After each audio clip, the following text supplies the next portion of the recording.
libro que no invocó demonios, invocó jueces que mataron a casi 60.000 personas. En 1484, una firma papal, y un año después, la humillación de un inquisidor encendieron una máquina que convirtió simples rumores en hogueras. Ese manual se llamó Malleus Maleficarum. Hoy vamos a desnudar su propaganda, a desmontar el arquetipo que fabricó, a revelar su algoritmo de tortura, rastrear sus ecos hasta Salem y extraer poder de entre sus cenizas.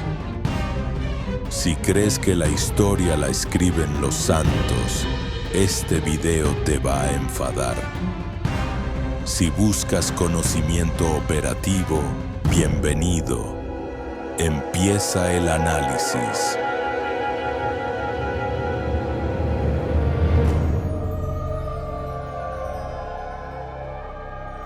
Este es el canal del brujo Efraín Balak. Les doy la bienvenida. Aquí exploramos el lado arcano de la historia, la filosofía y la brujería.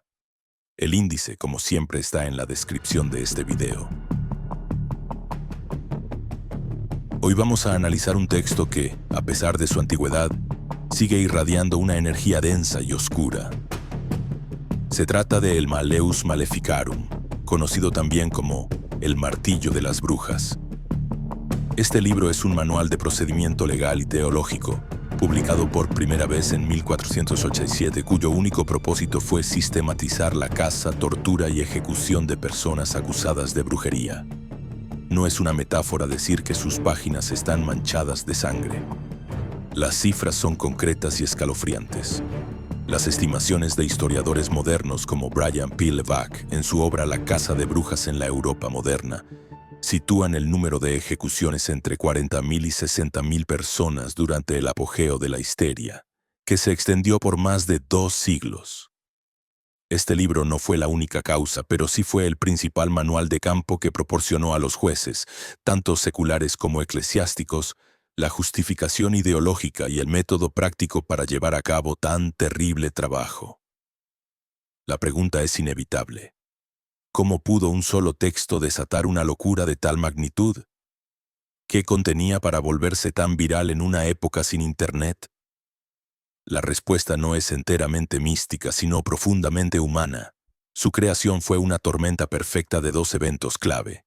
El primero fue un cheque en blanco del Poder Supremo, una bula papal, un decreto oficial, llamada Summis Desiderantes Affectivus, emitida por el Papa Inocencio VIII en 1484.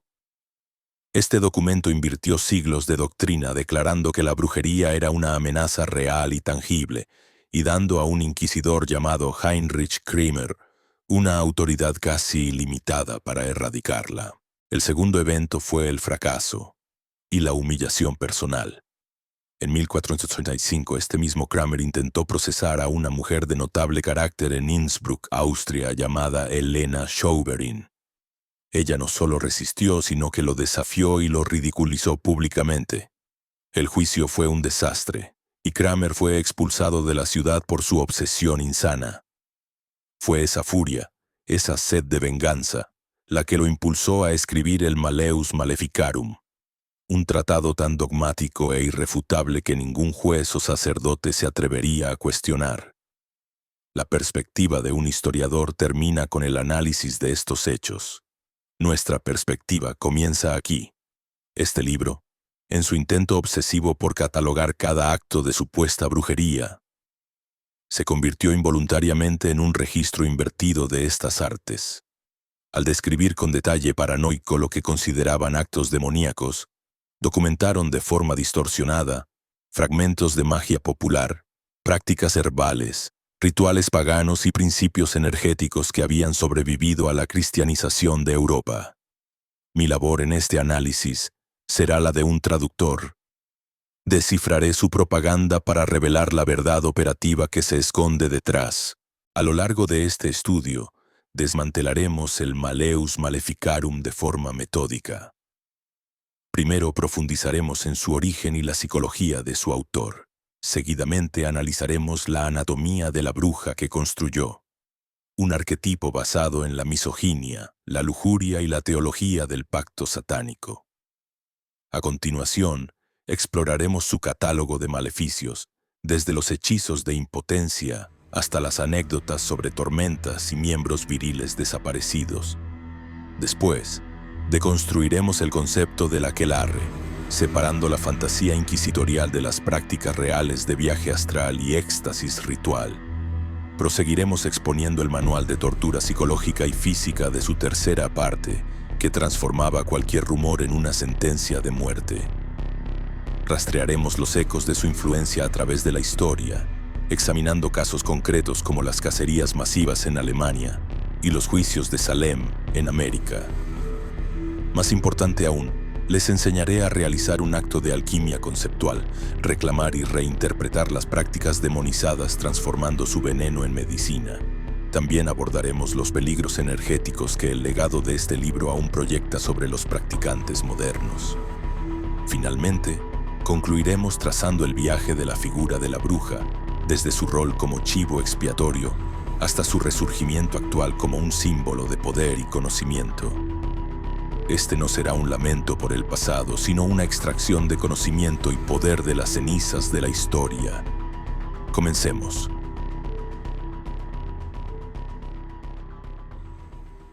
El origen de la pesadilla, la venganza de un inquisidor frustrado y el sello del Papa. Para entender el Malleus Maleficarum, primero debemos desmontar una idea errónea muy común, la de que la Iglesia Católica siempre persiguió a las brujas con fuego y furia. La realidad es más compleja y en cierto modo más inquietante. Lo que ocurrió a finales del siglo XV no fue la continuación de una cacería, sino el inicio de una, provocada por un cambio radical en las reglas del juego y por la ambición herida de un hombre.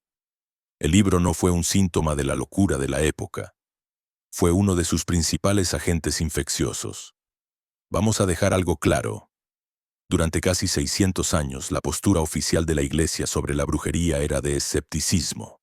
Esto estaba fijado en un texto de derecho canónico, básicamente, la ley interna de la Iglesia, llamado el Canon Episcopi, que data aproximadamente del año 906. Este documento afirmaba que creer en los actos físicos de las brujas, como volar en escobas o cambiar de forma, era una ilusión creada por el diablo para engañar a los incautos.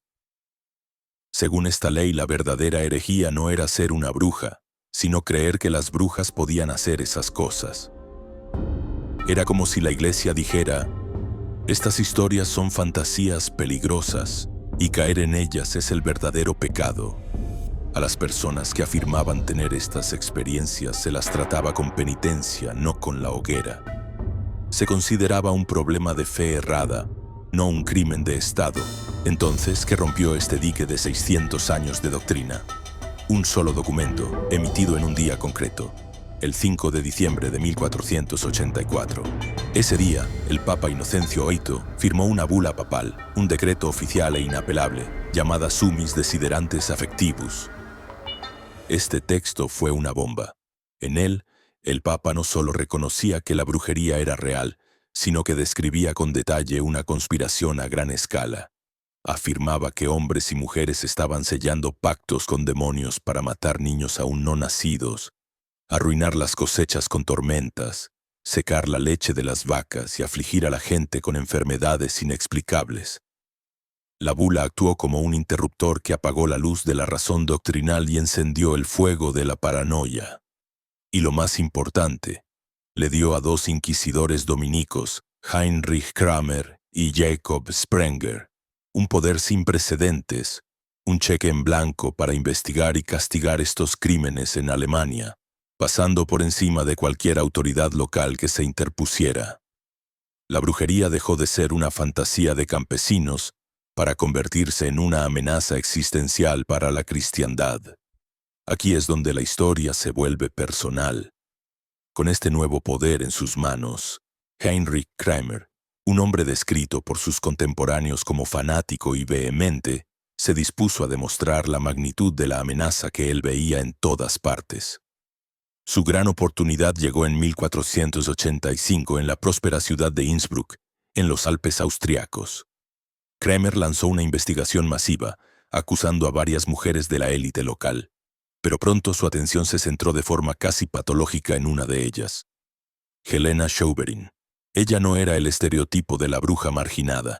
Era una mujer influyente, de carácter fuerte y que no se dejaba intimidar. Kramer la acusó de todo, desde asesinar a un caballero mediante hechicería hasta de prácticas sexuales demoníacas. Pero el inquisidor se topó con un muro.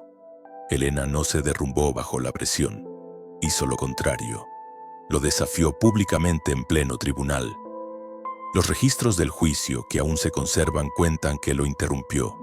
Se mofó de sus preguntas y, en un acto de increíble audacia, lo acusó a él de ser el verdadero aliado del diablo. Su valor fue contagioso y el juicio se desmoronó. El obispo local, Georg Golzer, intervino, horrorizado por los métodos de Kramer.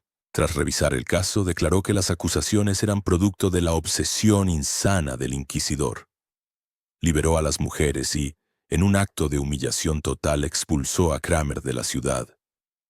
El gran cazador de brujas con el poder del Papa en su bolsillo había sido derrotado por una mujer que se negó a tenerle miedo.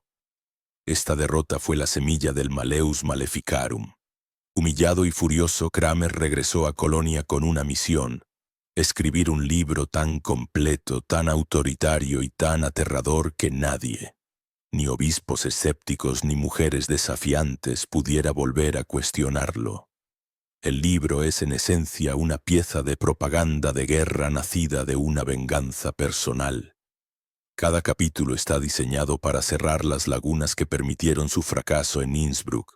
Para darle un aire de legitimidad académica, añadió el nombre de su colega Jacob Sprenger, un teólogo de renombre que probablemente tuvo poco o nada que ver con la escritura. De hecho, para las primeras ediciones, Kramer llegó a falsificar un documento de aprobación de la Facultad de Teología de la Universidad de Colonia, un respaldo que nunca recibió. Un consejo práctico que extraemos de esto: la herramienta más poderosa de un brujo no es un grimorio, sino una voluntad que no se quiebra ante la duda.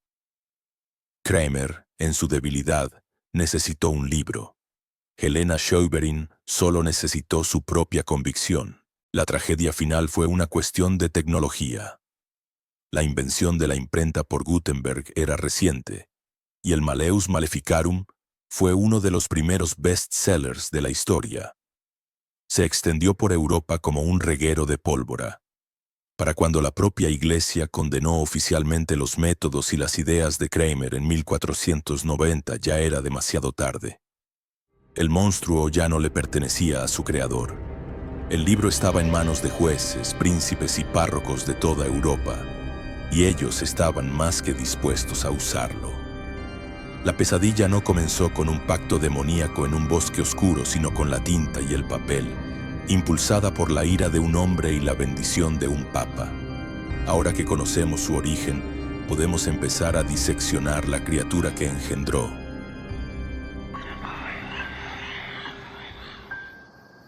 Vamos a hacer un breve paréntesis para comentarte.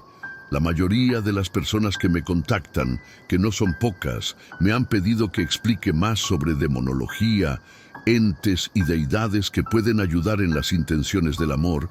Es por esa razón que me he tomado la molestia de crear la guía más completa que podrás encontrar sobre entes y demonios del amor.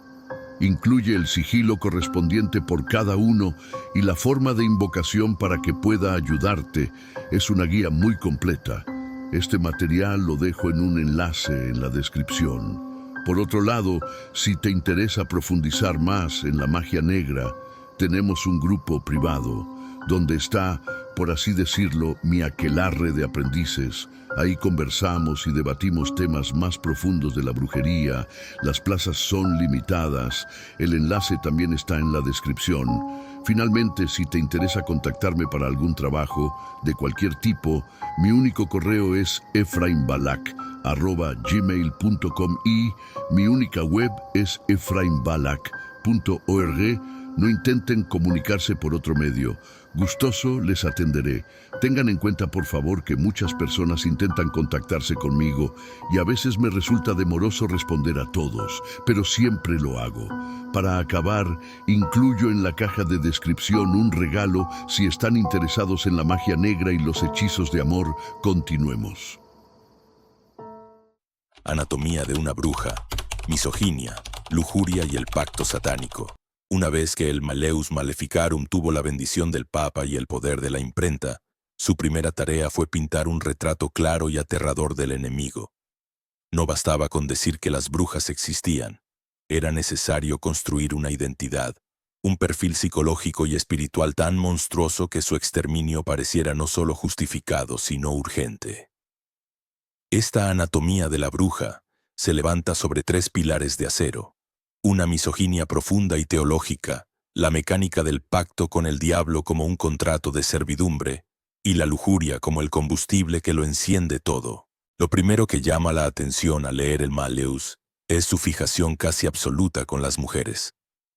Es una pregunta inevitable. ¿Por qué ellas? Si bien hubo hombres acusados de brujería, las cifras son incontestables y pintan un cuadro muy claro. Historiadoras como Anne Llewellyn Barstow, en su estudio de referencia a Witch Craze, calculan que alrededor del 80% de las personas ejecutadas durante la gran caza de brujas fueron mujeres.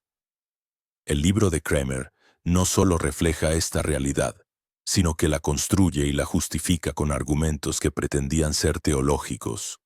El tratado es, en esencia, un manual de misoginia. Kramer argumenta que las mujeres son el sexo débil no solo en cuerpo, sino en mente y espíritu, describiéndolas como más crédulas, más impresionables y con una fe más frágil.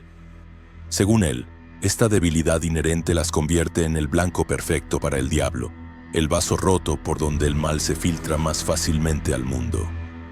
En una de sus afirmaciones más conocidas y retorcidas, juega con la etimología latina para probar su punto. Dice que la palabra fémina, que significa mujer, viene de fe y minus, que se traduce como menos fe.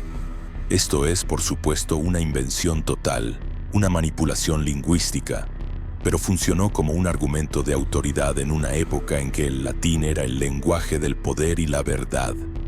Esta idea no salió de la nada. Kramer se apoyó en una dualidad muy arraigada en el pensamiento cristiano. Por un lado, la Virgen María, el ideal de pureza, obediencia y maternidad. Por otro, Eva, la figura que por su debilidad ante la tentación abrió la puerta al pecado en el mundo. El Malleus toma la figura de Eva y la transforma en un arma. La bruja es la antítesis de María. Es sexualmente autónoma.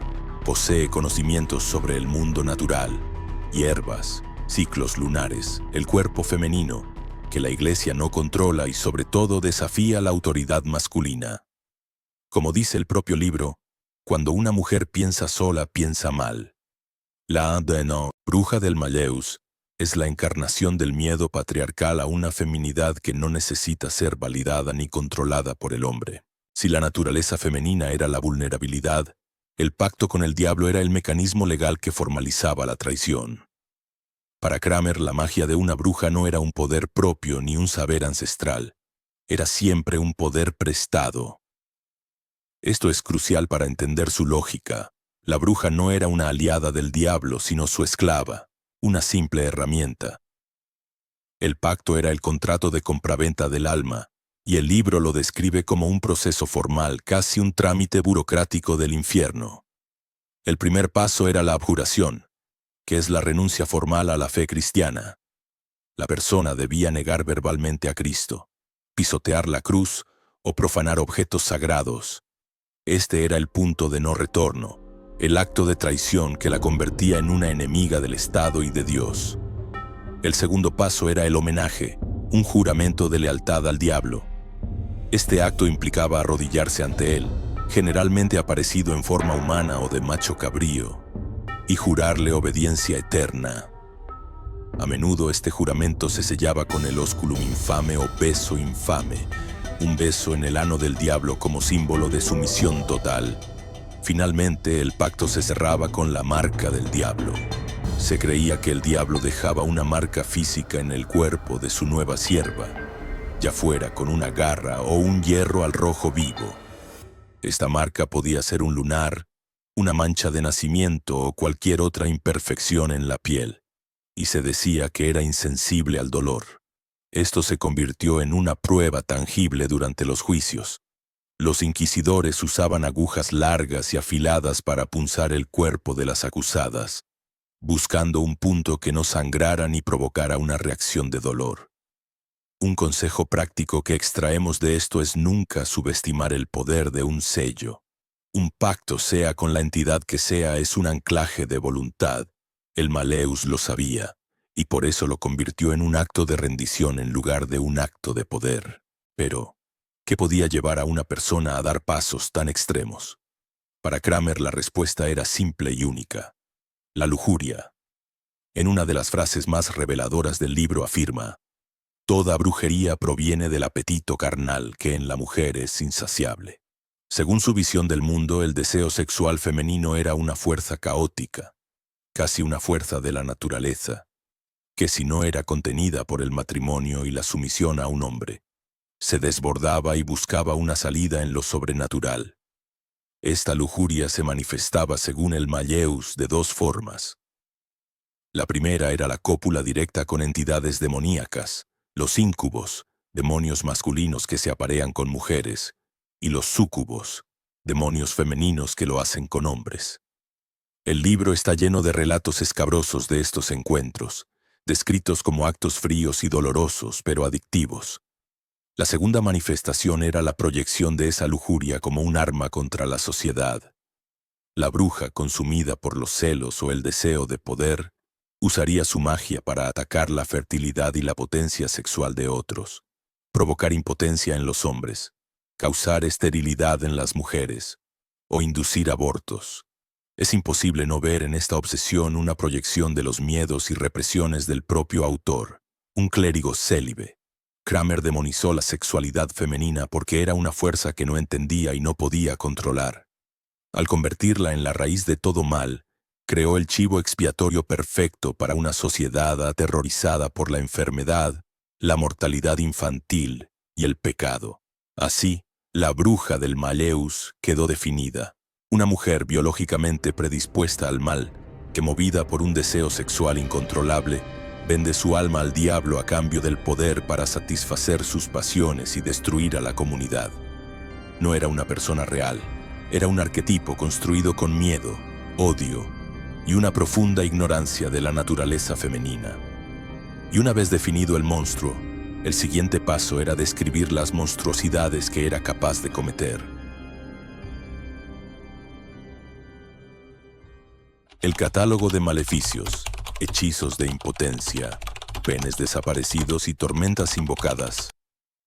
Una vez definido el perfil de la bruja, el Malleus Maleficarum dedica su segunda parte a detallar su arsenal. Este capítulo es en esencia un bestiario de actos de magia dañina, lo que se conocía en latín como maleficium. Para Kramer no había matices. La magia que no venía de Dios venía del diablo, y su único propósito era destruir. Este catálogo no se presentaba como una teoría, sino como una colección de hechos documentados, extraídos de confesiones, obtenidas bajo tortura, y de historias que circulaban de pueblo en pueblo, alimentando el miedo. Estos maleficios se pueden agrupar en tres grandes áreas de influencia: el ataque a la comunidad a través de la naturaleza, el ataque al individuo a través de la enfermedad y la ruina, y el ataque al núcleo de la vida a través de la sexualidad. En la Europa del siglo XV, una mala cosecha no era un contratiempo económico, era una sentencia de muerte. La sociedad dependía por completo de la agricultura, así que el miedo más grande era que el clima se volviera en su contra, y el Malleus capitalizó este terror primordial al atribuir a las brujas el poder de controlar el tiempo. No se trataba de una simple superstición. Se presentaba como un hecho probado en tribunales. El libro está lleno de relatos de brujas que, movidas por el rencor, eran capaces de invocar tormentas de granizo para aplastar los viñedos de un vecino, o de provocar una helada tardía que matara los brotes de trigo. El propio Kramer ofrece un ejemplo de primera mano para dar peso a sus afirmaciones. Relata el juicio de Ravensburg, una ciudad alemana ocurrido en 1484. Allí varias mujeres fueron acusadas de haber causado una serie de tormentas devastadoras que arruinaron la economía local. Kramer, que participó en el proceso, describe cómo las acusadas confesaron haber utilizado polvos y conjuros para convocar a demonios del aire y dirigir la tormenta. Todas fueron quemadas vivas. Para Kramer, esto era una victoria, una prueba tangible de que estaba luchando una guerra real contra un enemigo real. Desde una perspectiva de la práctica mágica, esto es una perversión de un arte ancestral. Las tradiciones de brujería a menudo incluyen rituales para influir en el clima, lo que a veces se llama llamar a los vientos, pero suelen ser actos de armonización, peticiones para que llueva o para que el sol brille. El Malleus lo transforma en un acto de terrorismo, como si las brujas tuvieran a los demonios del aire atados con una correa. Si el control del clima era el ataque a gran escala, la siguiente categoría de maleficios era la guerra personal. El libro acusaba a las brujas de ser la causa oculta de las tragedias cotidianas. Se decía que podían enfermar a una persona con solo mirarla, el famoso mal de ojo, o matarla a distancia usando muñecos de cera o tela que representaban a la víctima. Esta es una forma de magia simpática, un principio mágico real basado en la idea de que se puede influir en algo a través de un objeto que lo representa.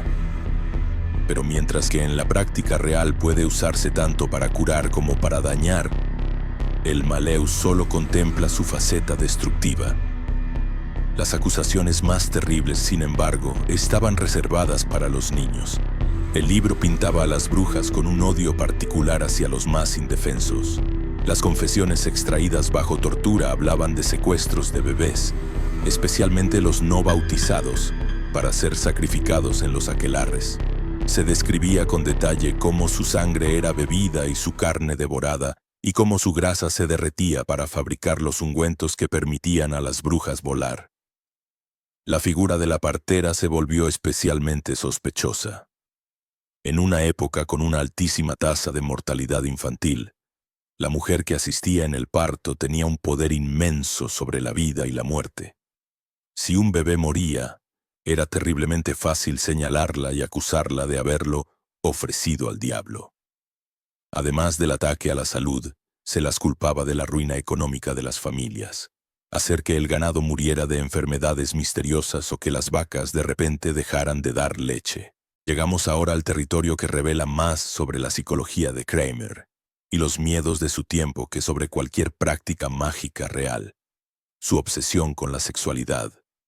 El Malleus dedica una cantidad asombrosa de texto a describir cómo las brujas atacaban la virilidad de los hombres y la fertilidad de las mujeres. Se las acusaba de atar el nudo en las bodas, un hechizo que supuestamente provocaba una impotencia repentina en el novio, impidiendo la consumación del matrimonio. Pero el libro se adentra en un terreno mucho más extraño. Kramer afirma con total seriedad que las brujas podían hacer que el pene de un hombre desapareciera. No como una metáfora de la impotencia, sino literalmente.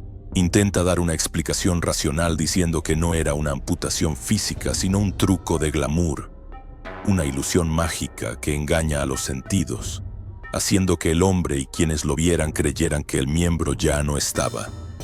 Para que no quedara duda, Kramer llenó el libro de anécdotas.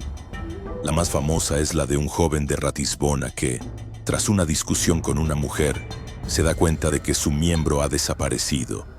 En su desesperación la encuentra, la agarra por el cuello y le exige que se lo devuelva, a lo que ella, asustada, accede.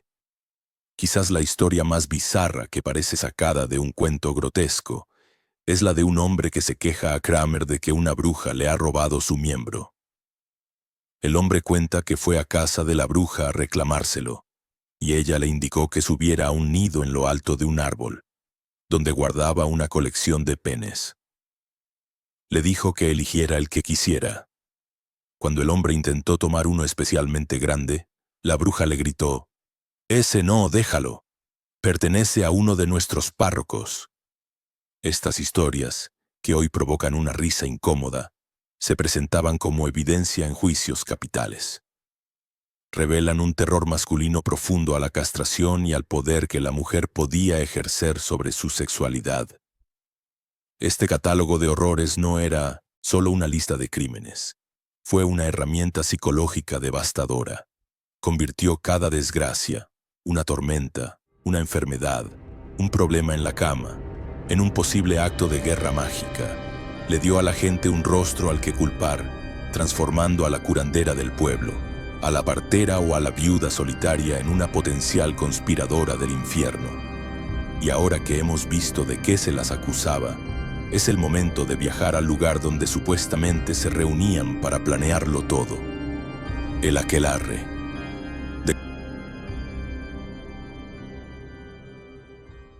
Construyendo el aquelarre. Del vuelo en escoba al viaje astral.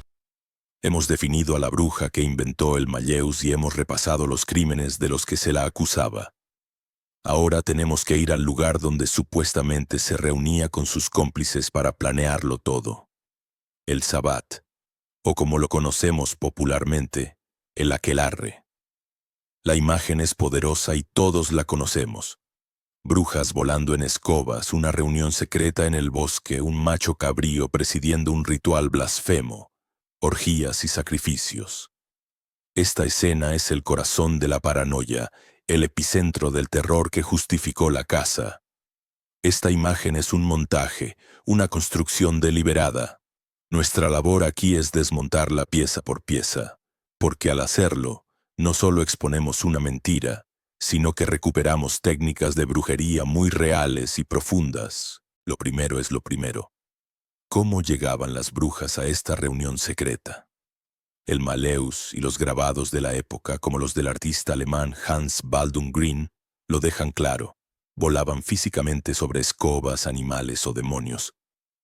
Kramer insistía en que esto era un hecho literal, un milagro del diablo. La explicación real, sin embargo, no tiene que ver con la levitación, sino con la farmacología y los estados alterados de conciencia. Las confesiones de la época, aunque obtenidas bajo coacción, mencionan una y otra vez un ungüento para volar.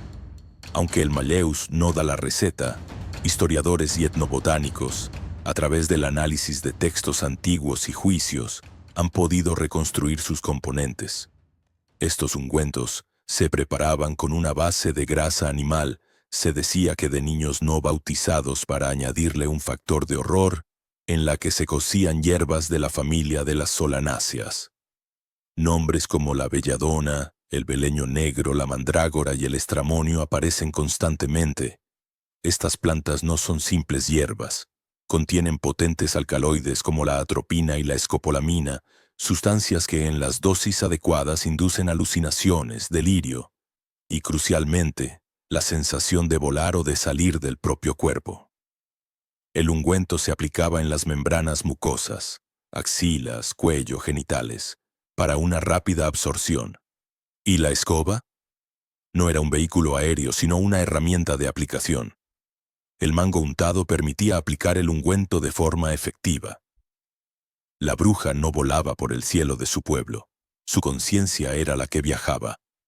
Lo que experimentaba era un viaje astral, la proyección de la conciencia fuera del cuerpo físico a un plano no material. El aquelarre, entonces, no era siempre un lugar físico, sino a menudo un punto de encuentro en ese otro plano, un espacio mental o espiritual compartido. El inquisidor, con su visión literal y materialista del mundo, no podía concebir esto. Tomó el relato de una experiencia interior y lo juzgó como un crimen físico.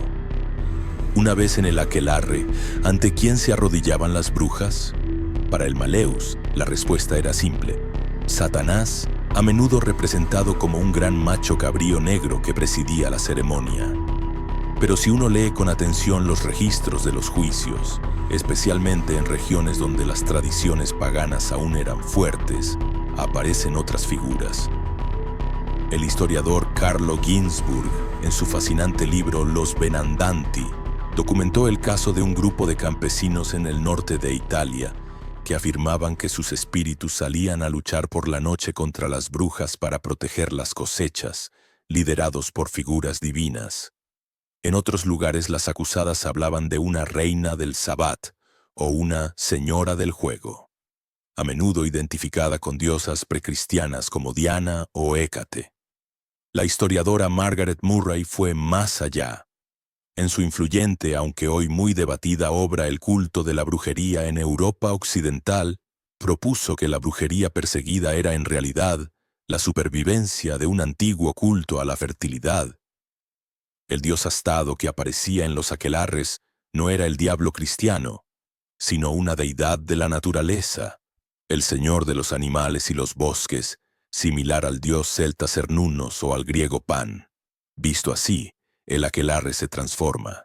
No es una misa negra, sino un rito estacional para asegurar la fertilidad de la tierra. El macho cabrío, un antiguo símbolo de virilidad y abundancia, fue deliberadamente reinterpretado por la Iglesia como la encarnación del mal.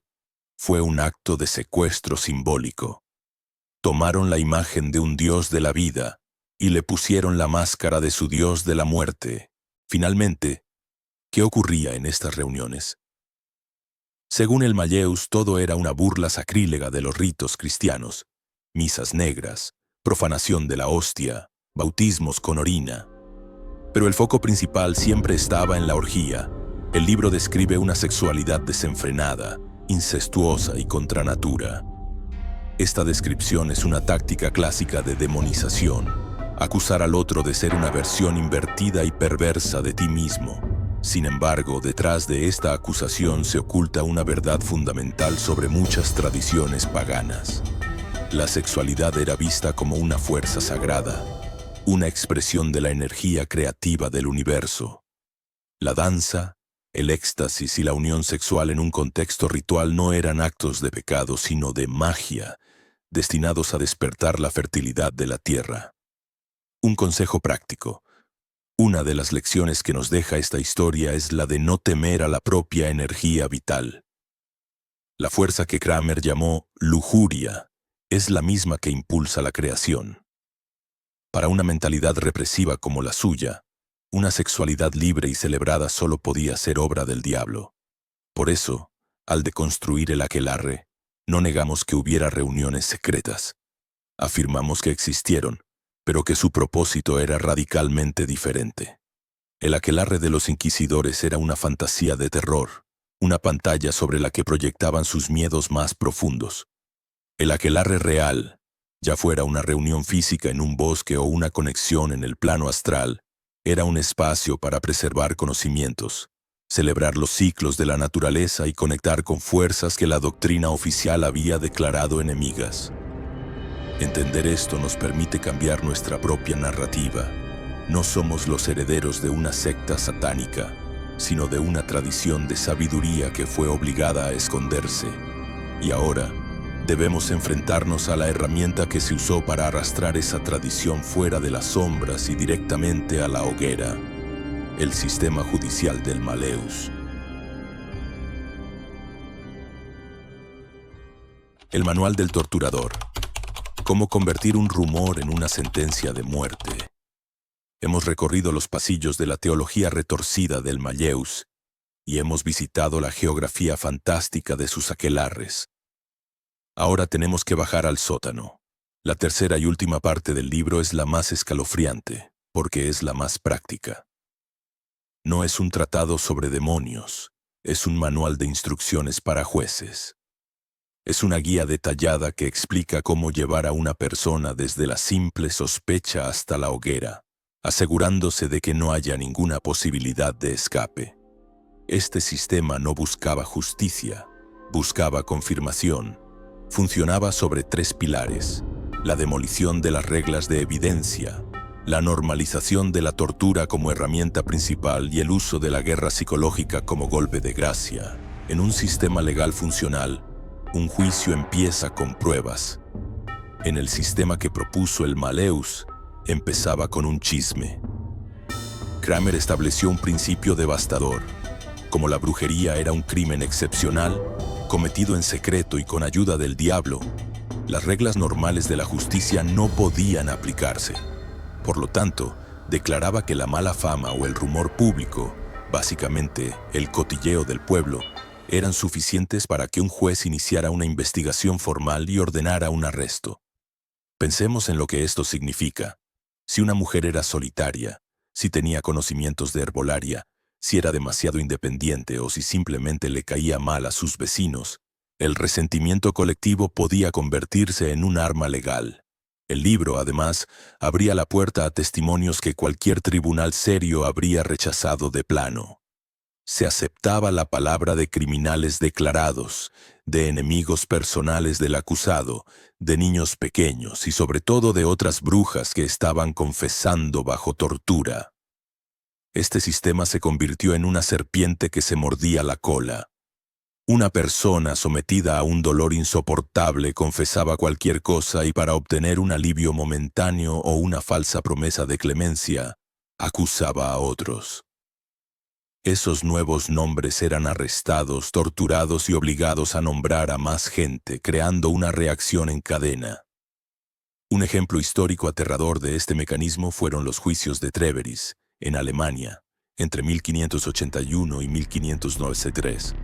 Lo que empezó con la acusación a unas pocas mujeres por una mala cosecha, se convirtió en una espiral de paranoia que acabó con la ejecución de unas 368 personas de todos los estratos sociales, desde campesinos hasta el rector de la universidad. El Malleus no solo había justificado la histeria, le había dado un manual de procedimiento. Una vez que la acusada estaba en la celda, el objetivo era uno solo: la confesión. Pero ¿qué pasaba si insistía en su inocencia? Aquí es donde el Malleus se quita la máscara.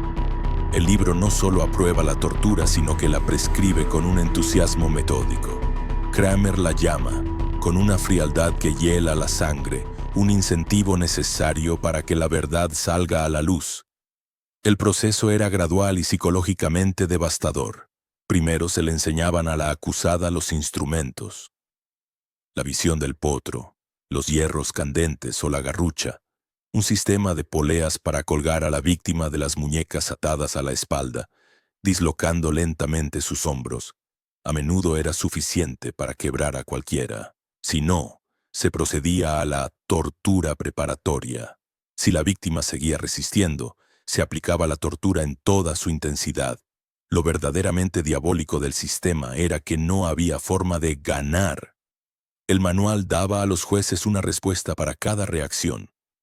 Si la acusada se desmayaba, era el diablo ayudándola a escapar. Si soportaba el dolor sin gritar, era porque el diablo la había vuelto insensible. Si gritaba y pedía clemencia, era la prueba de su desesperación culpable.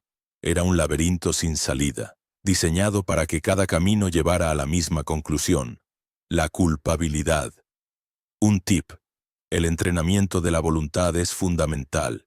Los inquisidores sabían que la mente se rinde antes que el cuerpo, y todo su sistema estaba diseñado para atacar la voluntad. La lección para nosotros es aprender a anclar nuestra conciencia, a mantener un centro de calma incluso bajo la presión más extrema. La brutalidad física era solo una parte del arsenal. La manipulación psicológica era igual o más importante. El Malleus instruye a los jueces de manera explícita a mentirle a la acusada. La táctica más común era la falsa promesa de misericordia.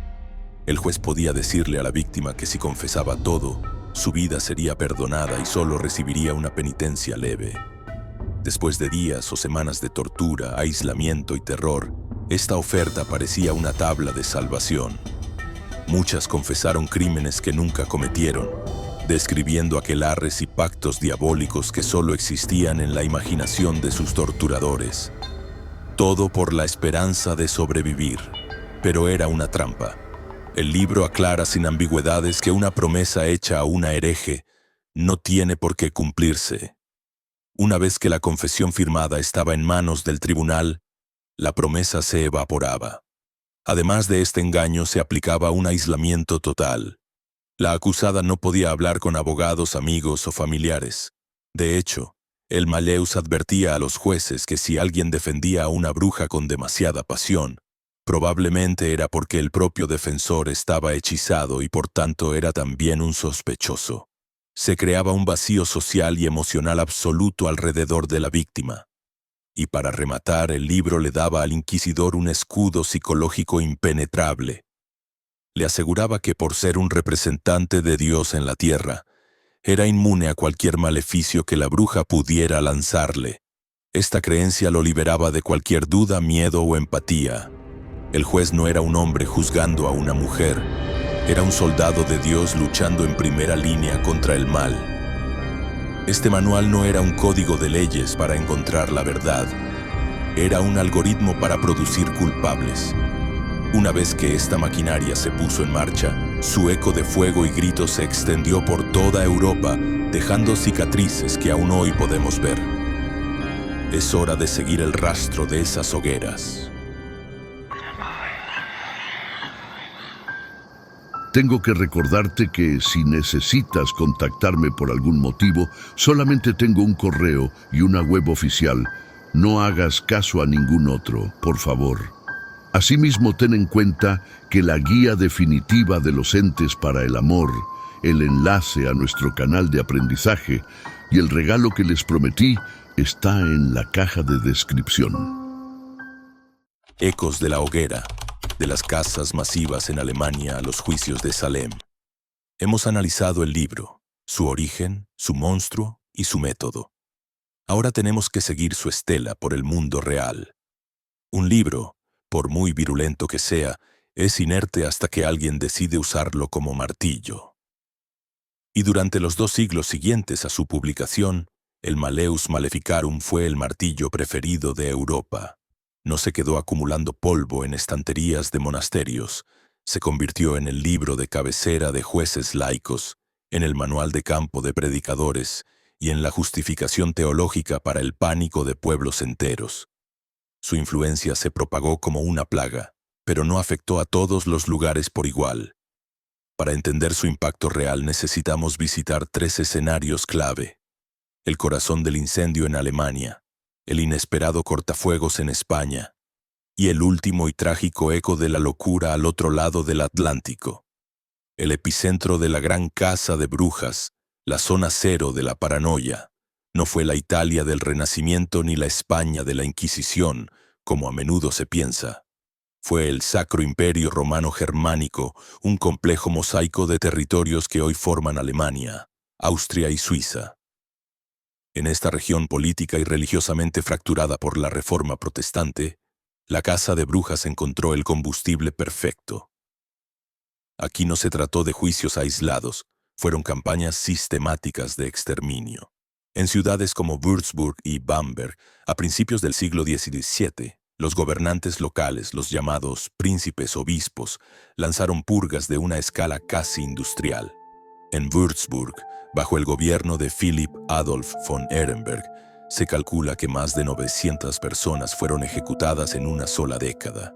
En Bamberg se llegó a construir una prisión especial para brujas, la Drudenhaus o Casa de Brujas, diseñada con cámaras de tortura para optimizar el proceso de obtener confesiones. Las víctimas de estas purgas no eran solo las ancianas pobres y marginadas que imaginamos. Las listas de ejecutados que se conservan incluyen a niños, a miembros de la élite local, a alcaldes y a sacerdotes que se atrevieron a dudar del proceso. Se convirtió en una bola de nieve de terror que devoraba a cualquiera. ¿Por qué aquí con tanta fuerza? Porque tanto católicos como protestantes usaron la casa de brujas como un arma política. Acusar al bando contrario de estar infestado de brujas era una forma de demostrar su piedad y de eliminar oponentes. El propio Martín Lutero creía firmemente en la brujería y escribió que no tendría compasión con las brujas, que las mataría a todas. El Malleus, aunque de origen católico, proporcionó la estructura legal y teológica que ambos bandos usaron con entusiasmo. Pero mientras Alemania ardía, en España estaba ocurriendo algo completamente diferente, algo que desafía la leyenda negra de la Inquisición española. Aunque la Inquisición fue brutal en su persecución de herejes, especialmente de los conversos acusados de practicar el judaísmo en secreto, su actitud hacia la brujería fue, comparativamente, mucho más escéptica. Consideraban la magia popular más un asunto de superstición e ignorancia que una conspiración satánica a gran escala. El momento decisivo fue el famoso caso de las brujas de Zugarramurdi, en el País Vasco entre 1609 y 1610. Todo empezó de la forma habitual. Una joven afirmó haber ido a un aquelarre, y las acusaciones se multiplicaron. El tribunal local condenó a varias personas a la hoguera. Pero el Consejo Supremo de la Inquisición en Madrid no estaba convencido y envió a uno de sus hombres a investigar. Alonso de Salazar y Frías. Salazar no era un fanático, era un abogado, un burócrata. Pasó casi 2 años viajando por la región, reinterrogando a los testigos y analizando las pruebas con una lógica implacable. Su conclusión, presentada en un informe en 1614, fue como un jarro de agua fría sobre la hoguera. Afirmó que, tras miles de entrevistas, no había encontrado ni una sola prueba creíble de que se hubiera cometido un solo acto de brujería. Y escribió una frase que debería estar grabada en la historia del pensamiento crítico. No hubo brujas ni embrujados en el lugar hasta que se comenzó a tratar y escribir de ellos. En otras palabras, la propia casa estaba creando a las brujas. A raíz de este informe, la Inquisición española cambió sus reglas, exigiendo pruebas físicas irrefutables y desconfiando de las confesiones, lo que en la práctica puso fin a la quema de brujas en España, casi un siglo antes que en el resto de Europa. Sin embargo, las ideas del Maleus eran como semillas resistentes, capaces de cruzar océanos y germinar en nuevos suelos. Casi 200 años después de su publicación, encontraron un terreno fértil en una pequeña y devota colonia puritana de América, Salem, Massachusetts, en 1692. Los juicios de Salem son el episodio más famoso de la caza de brujas, y aunque su contexto era protestante y muy posterior, la lógica que los impulsó era puro Maleus. La histeria comenzó cuando un grupo de chicas jóvenes empezaron a sufrir convulsiones, y acusaron a varias mujeres de atormentarlas a través de sus espíritus. La pieza clave del juicio fue la llamada evidencia espectral, aceptar como prueba el testimonio de una víctima que decía ser atacada por el espíritu o espectro de una persona, aunque no hubiera testigos ni pruebas físicas. Esta idea de un crimen invisible es la misma que fundamenta todo el sistema del Maleus. Los procedimientos de Salem fueron un eco de los europeos. La búsqueda de marcas del diablo en los cuerpos de los acusados, las confesiones forzadas y la paranoia en la que la única forma de salvarse era acusar a otros. Autores influyentes de la colonia, como el clérigo Cotton Mather, habían leído y citaban obras europeas sobre brujería que bebían directamente del Maleus. Al final, 20 personas fueron ejecutadas. Salem fue la trágica coda de una sinfonía de terror que había comenzado 2 siglos antes en Alemania. Demostró que una mala idea, una vez escrita, puede tener una vida terriblemente larga. Ahora que hemos visto la destrucción que causó, es hora de hacer el trabajo más importante: encontrar el conocimiento útil entre los escombros. El grimorio invertido. Reclamando las prácticas demonizadas, hemos analizado el Maleus Maleficarum como un arma histórica, un manual para perseguir, pero ahora vamos a hacer algo diferente. Vamos a leerlo como lo haría un brujo, como un grimorio invertido. Un grimorio, para que quede claro, es un libro de texto de magia. El Maleus, en su fanatismo por detallar cada acto que consideraba demoníaco, nos dejó sin quererlo un catálogo oscuro de las prácticas de magia popular y sabiduría ancestral de su tiempo. Nuestra labor aquí es como la de un criptógrafo. Vamos a tomar las acusaciones de los inquisidores y a darles la vuelta para revelar la práctica real que se escondía detrás. Una práctica que rara vez tenía que ver con demonios y sí mucho con la sanación, la protección y la vida cotidiana. Una de las acusaciones más graves y recurrentes del Maleus era que las brujas eran expertas en crear venenos y pócimas para matar. Esta es una distorsión deliberada. La realidad es que muchas de las mujeres acusadas de brujería eran las guardianas del conocimiento herbolario de su comunidad. Eran las curanderas, las mujeres sabias, las farmacéuticas del pueblo en una época en la que no había médicos. Pensemos en cómo funcionaba. Si un niño tenía fiebre, no se iba a una farmacia.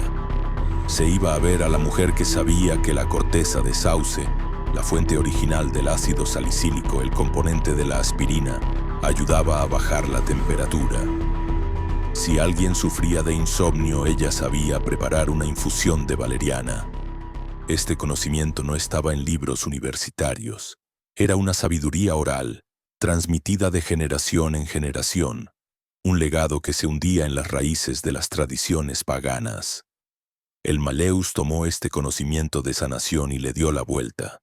Si una curandera conocía una hierba que podía ayudar en un parto difícil y que, en una dosis incorrecta, podía ser abortiva, se la acusaba de matar niños en el vientre.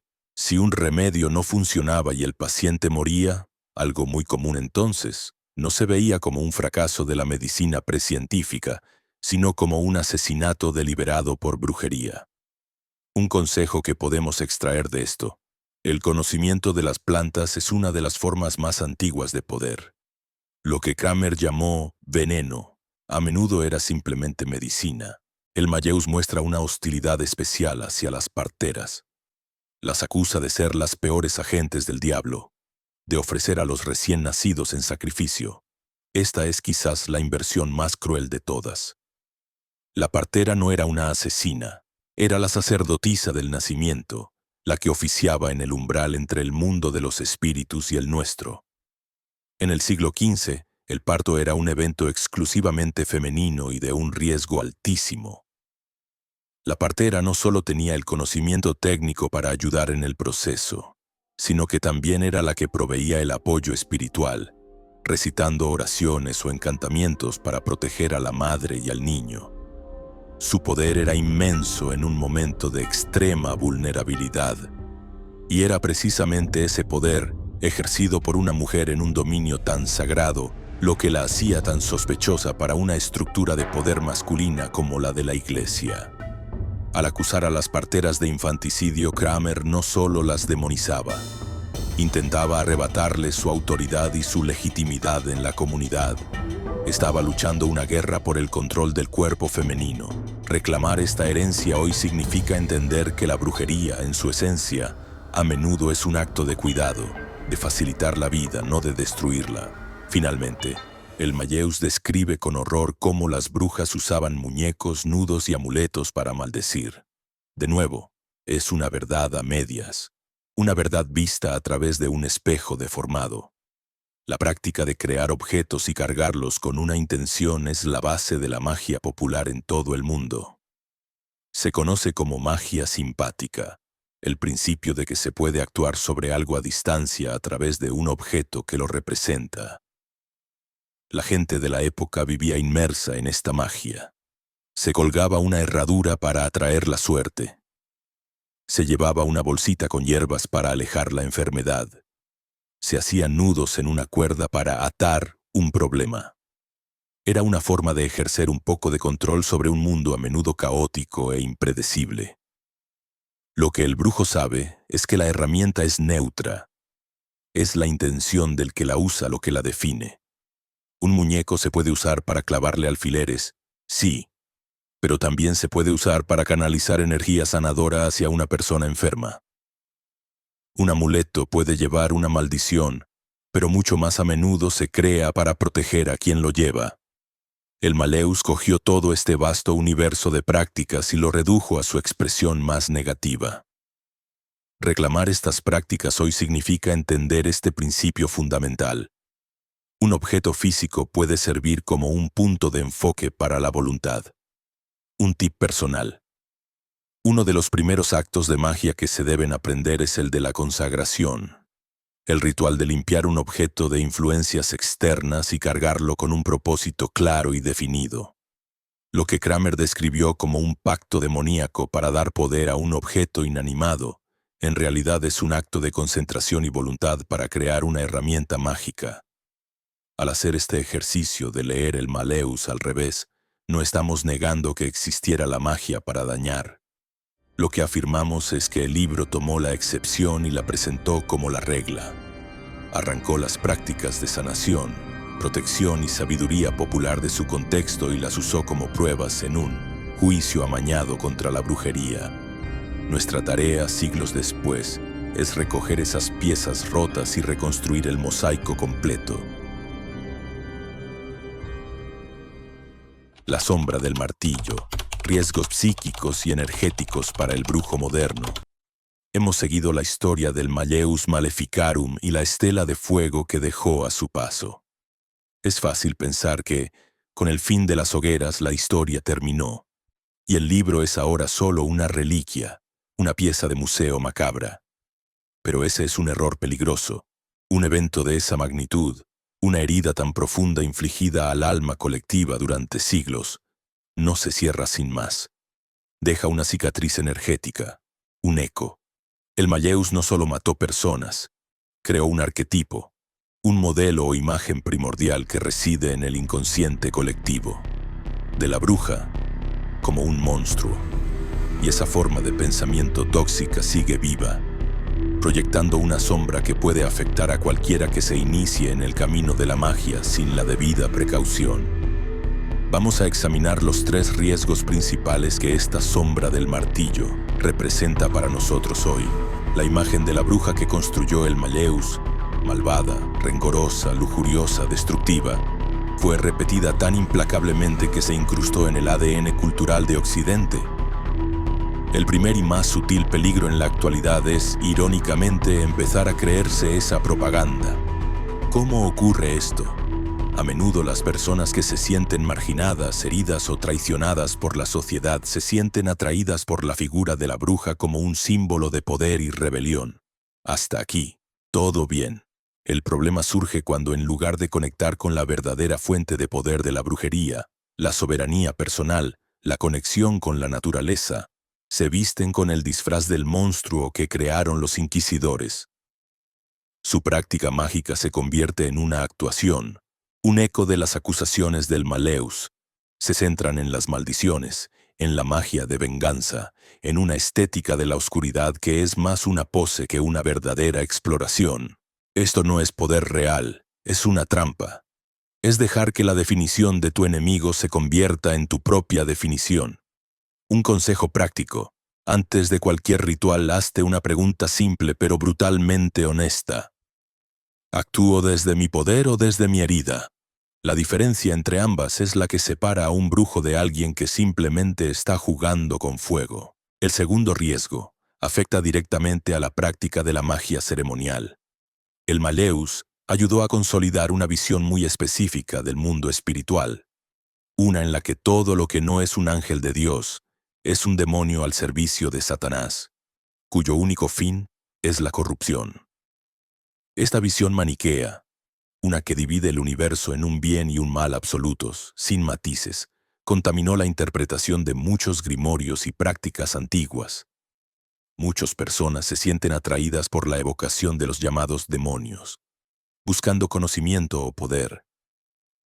El peligro no reside necesariamente en esas entidades. Muchas de ellas eran, antes del cristianismo, deidades paganas de pleno derecho, espíritus de la naturaleza o arquetipos de fuerzas psicológicas. El verdadero peligro es acercarse a ellas a través de la lente deformada del Malleus. Si invocas a un espíritu creyendo de antemano que es pura maldad, que su naturaleza es engañar y destruir, esa es precisamente la faceta que se manifestará. No estarás contactando con la entidad en su totalidad, sino con la máscara monstruosa que le fue impuesta. Esto puede llevar a experiencias de parasitismo energético, obsesiones o a que tus rituales produzcan resultados caóticos. La clave para un trabajo seguro es la investigación. No trabajes con un espíritu basándote en la propaganda de sus enemigos. Investiga sus orígenes. Por ejemplo, es muy diferente evocar a Astaroth, el demonio que aparece en grimorios como la clavícula menor de Salomón, que conectar con la antigua diosa fenicia de la fertilidad y la guerra, Astarte, de quien ese demonio es una caricatura demonizada. Finalmente, el riesgo más profundo es caer en la trampa del poder oscuro. tal y como lo presenta el Malleus. El libro nos dice que la bruja obtiene su poder del pacto con el diablo, pero como hemos visto, no es un pacto entre socios. Es un contrato de amo y esclavo. La bruja del Malleus no tiene poder propio. Es una simple intermediaria de un poder ajeno que le puede ser retirado en cualquier momento. Algunos caminos modernos a veces malinterpretan la vía de la mano izquierda, romantizando esta idea de transgresión y pacto. Confunden la estética de la rebelión con la verdadera soberanía. El poder real de un brujo no viene de someterse a ninguna fuerza externa, ya sea un dios, un demonio o un ideal. Emana del despertar de la propia divinidad interior, de alinear la voluntad personal con las corrientes del universo. Es la diferencia fundamental entre ser un soberano en tu propio reino o un vasallo en el de otro. El poder que ofrece el diablo del Malleus es una ilusión, una jaula de oro. Es una promesa de poder sin el duro trabajo de forjarlo uno mismo. El verdadero camino del brujo es exactamente lo contrario. Es el lento y a veces difícil proceso de construir el propio trono, pieza por pieza. La sombra del martillo es larga, y sus ecos todavía se pueden sentir. Ser consciente de estos peligros no es un acto de miedo, sino de inteligencia estratégica. Es encender una luz en tu propio espacio ritual para asegurarnos de que los monstruos que invocas o combates no son simplemente un reflejo de los que llevas dentro. Y ahora que hemos iluminado estas sombras, es hora de salir a la luz y ver qué ha sido de la bruja en nuestro tiempo. El legado final, de chivo expiatorio a símbolo de poder. Hemos viajado a través de un largo y oscuro túnel de la historia. Hemos analizado un libro que fue forjado en el odio. Hemos seguido el rastro de sus víctimas y hemos iluminado las sombras que aún proyecta sobre nosotros. La pregunta que queda es, ¿qué significa todo esto hoy? La historia del Malleus Maleficarum no terminó cuando se apagó la última hoguera. El libro murió como un texto de ley, pero renació como un símbolo, y la figura que intentó aniquilar, la bruja, ha resurgido de esas mismas cenizas, transformada en algo que sus verdugos jamás podrían haber imaginado. Para entender este legado, tenemos que observarlo desde dos ángulos: el del libro como una advertencia perpetua y el de la bruja como un ícono renacido. Hoy, el Malleus Maleficarum ya no se usa para dictar sentencias.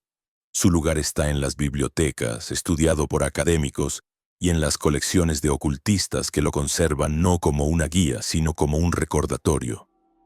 Su función ha cambiado por completo. Ya no es un arma, es una pieza de evidencia en el juicio contra la intolerancia. La expresión que ayudó a forjar con sangre, caza de brujas, ha trascendido la historia para convertirse en una metáfora universal. La usamos en política, en debates culturales en todas partes, para describir una persecución paranoica contra un grupo, basada en el miedo y no en los hechos. El libro es el manual de instrucciones original de ese mecanismo de odio. Académicos como Christopher S. Mackay nos han dado traducciones modernas y críticas que nos permiten leerlo no como un texto sagrado del mal, sino como lo que realmente es: un documento profundamente humano que revela la anatomía del fanatismo. Estudiarlo es como estudiar el mapa de una enfermedad para aprender a reconocer sus síntomas. Nos enseña que la certeza absoluta es el terreno más fértil para la crueldad, pero la historia más fascinante no es la del libro, sino la de su víctima. La figura de la bruja, que Kramer se esforzó tanto en definir como la encarnación de la maldad y la corrupción, ha experimentado una de las resurrecciones más espectaculares de la cultura occidental. Ha sido reclamada y resignificada, y este renacimiento ha sido impulsado por varias corrientes poderosas. La primera fue el resurgimiento de la brujería como un camino espiritual. Movimientos como la Wicca, que fue popularizada por Gerald Gardner en Inglaterra en la década de 1950, y otras formas de neopaganismo, religiones modernas inspiradas en las creencias precristianas de Europa, se reapropiaron de la palabra bruja Le quitaron la carga satánica y la reconectaron con sus raíces. La veneración de la naturaleza, la celebración de los ciclos de la luna y las estaciones, y el honor a una divinidad que es tanto femenina como masculina. La bruja de estas tradiciones no es la sierva del diablo, es la sacerdotisa de la diosa y el dios. Poco después, el feminismo de la segunda ola, en los años 60 y 70, vio en la caza de brujas algo más que una simple persecución religiosa. La identificaron como un femicidio a gran escala, una campaña de terror diseñada para eliminar a las mujeres que ostentaban poder y conocimiento fuera del control patriarcal. La curandera, la partera, la viuda que vivía de forma independiente, todas ellas se convirtieron en mártires y heroínas. La bruja se transformó en el símbolo definitivo de la mujer insumisa. El lema, "Somos las nietas de las brujas que no pudisteis quemar", se ha convertido en un grito de guerra, un recordatorio de que la resiliencia es una forma de magia. Finalmente, la cultura popular ha cimentado esta nueva imagen. Piensen en el cambio. Hemos pasado de la bruja arquetípica y malvada de cuentos como Blancanieves a figuras como Hermione Granger en Harry Potter, una bruja cuya inteligencia y valentía son la clave de la victoria.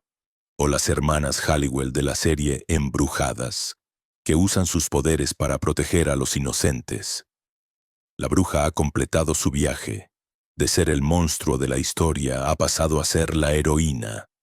Este proceso es visto como un acto de justicia poética, casi cósmica. El Malleus Maleficarum intentó grabar en piedra una definición de la bruja usando el odio como cincel, pero las definiciones impuestas rara vez duran. La figura de la bruja ha emergido de esas llamas no como un espectro carbonizado, sino como un fénix. Hoy, declararse bruja o brujo no es una confesión que te lleva a la hoguera. Es una declaración de soberanía. Es un acto de reclamar tu poder personal, tu conexión con la naturaleza y tu herencia de sabiduría. El martillo de los inquisidores yace roto en el suelo del Museo de la Historia. La bruja, mientras tanto, ha aprendido a volar más alto que nunca. Este ha sido nuestro viaje a través de las sombras. Que el conocimiento que hemos forjado juntos sea la antorcha que ilumine su propio camino. No olvides que este es el canal de Efraín Balak. Si necesitas contactarle por algún motivo, puedes hacerlo a través del correo efrainbalak@gmail.com o a través de los medios indicados en la caja de descripción o en la web oficial efrainbalak.org. Por favor, no vayas a contactar a través de ningún otro medio. Hay muchos suplantadores. Hay que cuidarse de ellos. Finalmente, si quieres dar un paso más en la brujería, nos vemos en el grupo privado para conversar mejor. El enlace también está en la descripción. Hasta el siguiente video. Mucha suerte.